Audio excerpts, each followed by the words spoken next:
Before we begin today's episode, take a quiet moment to settle in. If you are listening right now, feel free to tell us in the comments where you are listening from today. A country, a city, or a quiet place where the world feels far away. Because tonight's story is about silence, about disappearance, and about one of the most famous faces in all of ancient history. Today, we are exploring the life and mystery of Queen Nefertiti, a woman whose image survived for more than 3,000 years, but whose body never did. Now, let your breathing slow, let your thoughts soften, and let us begin. Long before Nefertiti became a mystery, she was a presence. Her face is known across the world, smooth skin carved in limestone, high cheekbones, a long neck, eyes that seem calm and distant. The bust of Nefertiti is one of the most recognizable objects ever discovered from ancient Egypt. It feels modern, balanced, almost alive. Yet despite this fame, we know surprisingly little about the woman herself. Nefertiti lived during the 18th dynasty, one of the most powerful and dramatic periods in Egyptian history. This was a time of wealth, empire, and deep religious change. Her name, Nefertiti, means "the beautiful one has come." Where she came from remains uncertain. Some historians believe she was Egyptian, possibly the daughter of a powerful court official named Ai. Others have suggested she may have had foreign origins. There is no clear answer. What is clear is that she rose quickly.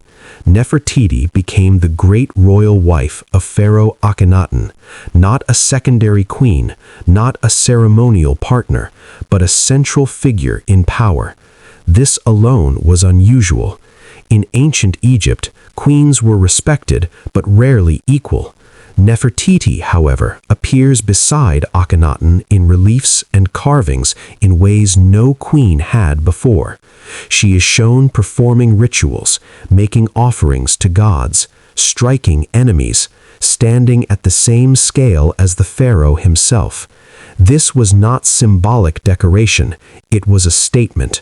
Together, Akhenaten and Nefertiti ruled during one of the most radical religious transformations Egypt had ever known. Akhenaten rejected the traditional gods of Egypt. He closed their temples. He erased their names. In their place, he elevated Aten, the sun disk, as the sole divine power. Nefertiti stood beside him through this change. She is depicted worshipping Aten directly, without priests, without intermediaries. Rays of sunlight extend from the sun disk, ending in small hands that reach toward the royal couple. This new religion reshaped everything. Art changed, cities changed, daily life changed. A new capital city was built in the desert. Its name was Akhetaten. It was here that Nefertiti lived at the height of her power. She bore Akhenaten 6 daughters. No sons are definitively attributed to her. Still, her influence did not fade. In many scenes, she appears active and commanding. Some scholars believe she may have ruled alongside Akhenaten as a co-regent. She was not just a queen, she was a force. And then, quietly, she vanished. At the height of her life, Nefertiti was everywhere. She appeared in temples, on walls, in ceremonial scenes once reserved only for kings. As Akhenaten's reign continued, Egypt changed more rapidly than ever before. The worship of Aten became central to daily life. Traditional gods were ignored or condemned. Priests lost their influence. The old balance of Ma'at felt fragile. Through all of this, Nefertiti remained visible. She was shown wearing the tall blue crown now associated almost entirely with her image. It was a crown not worn by other queens. It made her instantly recognizable and emphasized her authority. In some reliefs, Nefertiti is shown smiting enemies of Egypt with a raised weapon, a role traditionally reserved for the pharaoh. This imagery was powerful. It suggested that she was more than a supportive wife. She was acting with royal authority. Some scholars believe that during the later years of Akhenaten's reign, Nefertiti may have ruled as a co-regent. Her name appears alongside his in official inscriptions. In certain periods, her name is written inside a cartouche, a privilege usually reserved for kings. If this interpretation is correct, Nefertiti was not only queen, but ruler. She may have governed Egypt during a time of great instability. Foreign territories were being lost, alliances weakened, the empire that had once expanded under earlier pharaohs was slowly shrinking. Inside Egypt, the religious reforms created tension and uncertainty. Then, suddenly, something changed. Around the 12th year of Akhenaten's reign, references to Nefertiti began to disappear. Her name stopped appearing in inscriptions, her image vanished from reliefs, her presence faded from official records. There are no clear explanations. Some believe she died suddenly, possibly from illness or plague. Others suggest she fell out of favor or was removed from power. Another theory proposes that she did not disappear at all, but instead changed her name and identity. According to this idea, Nefertiti may have taken on a new royal name and ruled briefly as a pharaoh in her own right, possibly under the name Nefer-Neferu-Aten. The evidence is fragmentary and debated. What is clear is that after Akhenaten's death, Egypt moved quickly to undo his religious reforms. The city of Akhetaten was abandoned, the worship of Aten was suppressed, the old gods returned. Nefertiti's legacy became inconvenient. If she had been deeply involved in Akhenaten's religious revolution, her memory may have been intentionally erased. Egyptian history contains many examples of damnatio memoriae, the deliberate removal of a person from official memory. Names were chiseled away, images destroyed, records altered. This may explain why Nefertiti vanished so completely. Unlike other queens, no tomb has ever been definitively identified as hers. No mummy, no burial chamber, no funerary goods. She simply disappears. And yet, her face survived. Thousands of years later, when archaeologists uncovered her famous bust, the world met Nefertiti again. Her image endured, even as her physical remains were lost. The queen without a tomb had become immortal in another way. When Akhenaten died, Egypt changed direction quickly. The religious experiment that had defined his reign collapsed almost overnight. Aten was no longer celebrated openly. Temples stood abandoned. The city of Akhetaten, once full of life and ceremony, began to empty. The court moved away. Officials left. The desert slowly reclaimed the streets. This transition period is one of the most confusing in Egyptian history. Records are incomplete. Names appear briefly and then vanish. Power shifted quietly behind closed doors. Somewhere in this uncertainty, Nefertiti's story ends. Or perhaps it continues under another name. One theory suggests that Nefertiti survived Akhenaten and ruled briefly after his death. In this version of events, she may have taken the throne under a new royal name, possibly Nefer-Neferu-Aten. This ruler appears in a small number of inscriptions. The reign is short. The identity is unclear. Some scholars believe Nefer-Neferu-Aten was Nefertiti.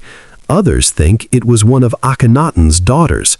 No consensus exists. What is certain is that this period was unstable. Egypt needed to restore order. The old gods had to be appeased. Foreign relations required attention. Soon, a new pharaoh emerged. His name was Tutankhaten, the boy who would later become Tutankhamun. If Nefertiti was still alive at this time, her role remains unknown. Some suggest she may have served as a guardian or advisor. Others believe she had already died. There is no definitive evidence. What we do know is that the new regime worked hard to distance itself from Akhenaten's legacy. Tutankhaten's name was changed. Aten was replaced with Amen. The old religious order was restored. In this effort to rewrite history, Nefertiti's memory became dangerous. She was too closely associated with Akhenaten, too visible, too powerful.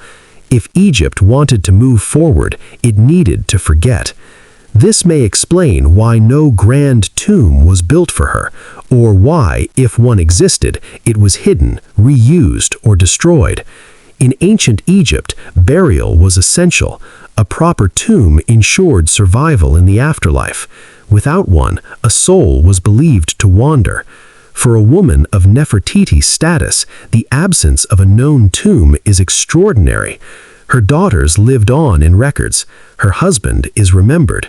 Even lesser officials have tombs, but Nefertiti does not. Some researchers believe her burial may lie hidden within another tomb, possibly within the Valley of the Kings. Others suggest she was buried hastily or in a location later forgotten. There are even theories that her remains were moved, reburied, or deliberately concealed to erase her from history. None have been proven. The silence surrounding her death is complete. And yet, fragments of her life remain. Her name appears faintly on broken stones. Her image survives in art. Her influence lingers in the dramatic changes of her time. She shaped one of the most radical periods in Egyptian history. Then she vanished, not with a clear ending, not with a recorded death, but with silence. For more than 3,000 years, Nefertiti remained silent. Her name was barely remembered. Her deeds were obscured. Her body was never found. Then, in the early 20th century, her face returned. In 1912, German archaeologists working in the ruins of Akhetaten uncovered a small limestone bust buried in the remains of a sculptor's workshop. It was unfinished, lightly colored, and astonishingly lifelike. The face was calm, the expression serene, the features perfectly balanced. It was Nefertiti. The discovery shocked the world. Unlike the rigid, symbolic art often associated with ancient Egypt, this image felt modern, human, intimate. It did not show a goddess or an idealized ruler. It showed a woman. The bust traveled to Europe and was eventually placed in a museum in Berlin, where it became one of the most famous artifacts of ancient history. Through this single object, Nefertiti achieved a kind of immortality. People who knew nothing of Akhenaten's religion or Egypt's political struggles recognized her face. She became a symbol of beauty, mystery, and power. Yet the irony remained. Her image survived. Her tomb did not. As interest in Nefertiti grew, archaeologists returned to Egypt with new questions. Where was she buried? Some believed her tomb might be hidden within the Valley of the Kings. Others suggested she was placed inside another royal tomb, possibly even within Tutankhamun's burial complex. Advanced scans and radar surveys have been conducted, walls have been studied, chambers examined. So far, nothing definitive has been found. Every discovery brings hope. Every investigation ends in uncertainty. The absence of Nefertiti's tomb continues to puzzle historians. For a queen who stood at the center of power, who may have ruled as pharaoh, and whose image dominated royal art, her disappearance is extraordinary. It is possible that her burial was deliberately hidden. It is possible that her memory was erased by political necessity. It is possible that her remains still lie undiscovered, protected by time and sand. Or it is possible that her story was never meant to have a clear ending. In ancient Egypt, memory was power. To be remembered was to live forever. To be forgotten was to die twice. Nefertiti exists between these states. She is remembered without a body, known without a grave, seen without being found. Her story reminds us that history is incomplete, that even the most powerful figures can vanish, that silence can be as meaningful as record.